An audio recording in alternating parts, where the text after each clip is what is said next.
Breaking news చూస్తున్నాం. నీటిపారుదల శాఖ ఈఈ నూనె శ్రీధర్ నివాసాలపై ఏసీబీ దాడులు చేసింది.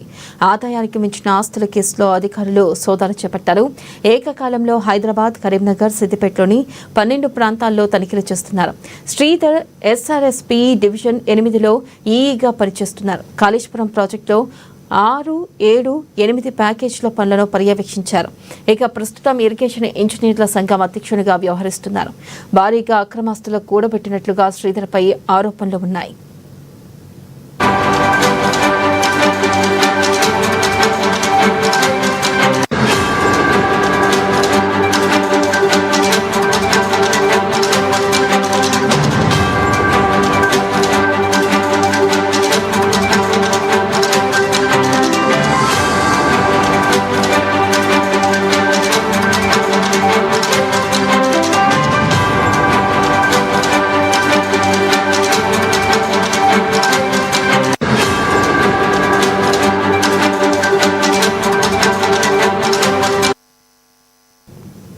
బ్రేకింగ్ న్యూస్ చూస్తున్న నీటిపారుదల శాఖ ఈఈ నూనె శ్రీధర్ నివాసాలపై ఏసీబీ దాడులు చేసింది. ఆదాయానికి మించిన ఆస్తుల కేసులో అధికారులు సోదాలు చేపట్టారు.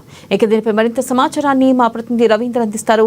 రవీందర్, చెప్పండి, మరి నూనె శ్రీధర్ నివాసాలపై ఏసీబీ దాడులు చేసినట్లుగా తెలుస్తుంది. ఈ నేపథ్యంలో ఏమైనా కీలక సమాచారాన్ని సేకరించారా? అప్డేట్స్ ఏంటి?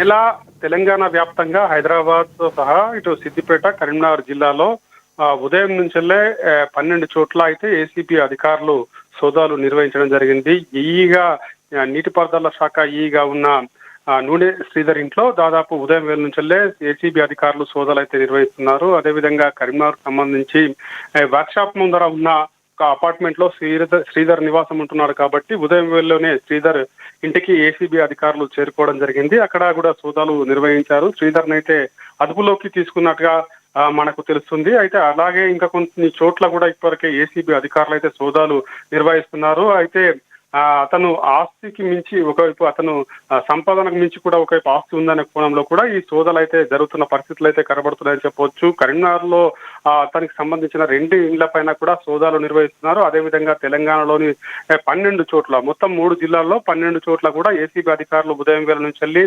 టీములుగా వెళ్లి ఇప్పటివరకే సోదాలు అయితే నిర్వహిస్తున్న పరిస్థితి అయితే కనబడుతుందని చెప్పవచ్చు. అతని సంపాదన కంటే అధికంగా ఆస్తి ఉందనే కోణంలో అయితే ఏసీబీ అధికారులు అయితే ఈ సోదాలు నిర్వహిస్తున్న పరిస్థితి అయితే కనబడుతుందని చెప్పవచ్చు. మరోవైపు చూసుకుంటే ఇటు కాళేశ్వరం ప్రాజెక్టు ఇరిగేషన్ కి సంబంధించిన పనులపైన ఇప్పటికే అక్కడ జరుగుతున్న వాటిని బట్టి చూస్తుంటే ఇటు శ్రీధర్ అక్కడ ఈగా పనిచేశారు కాబట్టి నీటిపారుదల శాఖలో మాత్రం అయితే ఈ పైననే ముఖ్యంగా ఏసీబీ అధికారులు ఈ రోజు ఈ సోదాలు అయితే నిర్వహిస్తున్న పరిస్థితి అయితే కనబడుతుందని చెప్పవచ్చు. అంటే 12 చోట్ల నిర్వహిస్తున్నారు కాబట్టి కరీంనగర్ సంబంధించి ఇక్కడ, అదేవిధంగా సిద్దిపేట, అదేవిధంగా హైదరాబాద్ హెడ్ క్వార్టర్ లో కూడా చాలా ఈ 12 చోట్ల ఏసీబీ అధికారులు సోదాలు నిర్వహిస్తున్నారు. ఆస్తికి మించి వివరాలు ఏ విధంగా ఉన్నాయి, అక్కడ అతని ఇంట్లోకి సంబంధించిన కొన్ని ముఖ్యమైన డాక్యుమెంట్స్, అదేవిధంగా కొన్ని ఆస్తుల వివరాలు, అదేవిధంగా కొన్ని నగదు కూడా దొరికినట్టుగా ఇప్పటికే ఏసీబీ అధికారులు అంతర్గతంగా ఉంచిన పరిస్థితి కనబడుతుంది. అయితే ఇంకా సోదాలు అయితే కొనసాగుతున్న పరిస్థితి కనబడుతుంది. అదేవిధంగా ఈ కరీంనగర్ సంబంధించి ఇంకో ఇంట్లో కూడా ఇప్పటికే ఏసీబీ అధికారులు ఇంకా ముఖ్య పత్రాలు కూడా, అక్కడ విలువైన పత్రాలు ఉన్నాయనే కోణంలో కూడా అక్కడ కూడా సోదాలు నిర్వహిస్తున్న పరిస్థితి కనబడుతుంది. అతని చుట్టాల బంధువులలో కూడా ఈ సోదాలు నిర్వహిస్తున్నారు కాబట్టి ఆ ఆదాయానికి మించి కూడా ఆస్తి ఉందనే కోణంలో చేస్తున్నారు కాబట్టి ఏమేమి డాక్యుమెంట్లు ఉన్నాయి, అయితే అప్పుడు అతను నీటిపారుదల శాఖలో ఈగా పనిచేస్తున్నారు కాబట్టి అప్పుడు జరిగిన ఆ పరిణామాలను బట్టి ఇటువంటి కార్యాచరణ చేపడుతున్న పరిస్థితులు అయితే కనబడుతున్నాయని చెప్పొచ్చు. ఇప్పటికే కాళేశ్వరం ప్రాజెక్టుకు సంబంధించిన హాట్ టాపిక్ నడుస్తుంది. ఒకవైపు దానికి నిర్మాణంలో జరిగిన పనులపైన కావచ్చు, ఒకవైపు వ్యయం పైన కూడా అక్కడ అందులో పనిచేసిన ఏఈలు కావచ్చు, ఈఈలు కావచ్చు, ఇప్పటికే దాదాపు ఇప్పటికే కమిషన్ లో ఉన్నారు కాబట్టి దానిలో భాగంగానే ఈ సోదాలు అయితే జరుగుతున్న పరిస్థితి కనబడుతుంది. అంటే ఆదాయానికి మించి ఆస్తులు ఉన్నాయనే కోణంలోనే ఏసీబీ అధికారులు అయితే సోదాలు చేస్తున్నారు. పలు చోట్ల 12 చోట్ల మాత్రం సోదాలు జరుగుతున్నాయి. ఇంకా ముఖ్యమైన డాక్యుమెంట్లు దొరికే అవకాశం అయితే కనబడుతుందని చెప్పవచ్చు. అదేవిధంగా నూనె శ్రీధర్ అయితే కరీంనగర్ లో తన ఇక్కడ వర్క్షాప్ ముందర ఉన్న అపార్ట్మెంట్ లో అతన్ని అదుపులోకి అయితే తీసుకోవడం జరిగింది. అతన్ని ఇక్కడ నుంచి హైదరాబాద్ కు తరలించారా, మరి ఏసీబీ అధికారులు ఎక్కడికి తరలించారని ఇంకా నివేదిక దాన్ని బయటకు వెల్లడించిన పరిస్థితులు అయితే కనబడుతున్నాయని చెప్పవచ్చు.